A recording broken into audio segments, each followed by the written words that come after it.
ku isi nyine abantu bakora ibikorwa bitandukanye ariko binyuranyije n'ubushake bw'Imana, kandi Imana yadushyizeho kugira ngo tuyubahirize, tugendere ku mategeko yayo.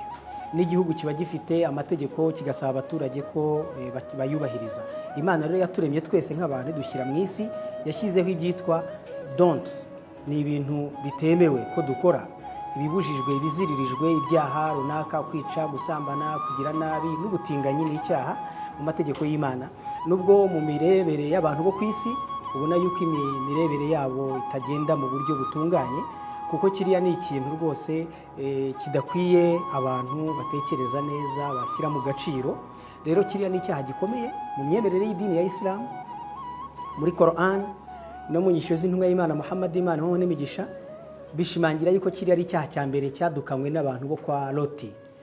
Abantu yari kariya karere yari arimo, rero Imana yarabarimbuye ndetse ibarimbuza igihano gikomeye cyane kubera icyo cyaha cy'ubutinganyi bari bagaragaje ko ari ubwa mbere. Rero nta gushidikanya uti rero abantu bakwitwara gute kuba hari ibihugu bitandukanye byo ku isi bishaka kugifata nk'ikintu ngo n'uburenganzira bw'abantu.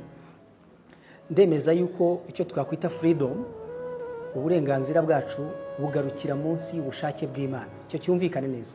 Twe turabagaragu b'Imana, rero umugaragu ngira ngo murabizi, umuntu afite shebuja ntabwo akora ibyo ashaka shebuja adashaka. Rero twebwe turabagaragu b'Imana, yego dufite ubwisanzure ariko bukaba bugomba kugendera munsi y'ubushake bw'Imana. Bivuga ngo ntabwo twemerewe kwisanzura mu kinyuranyije, mu kirakaza Imana icyo yagize icyaha.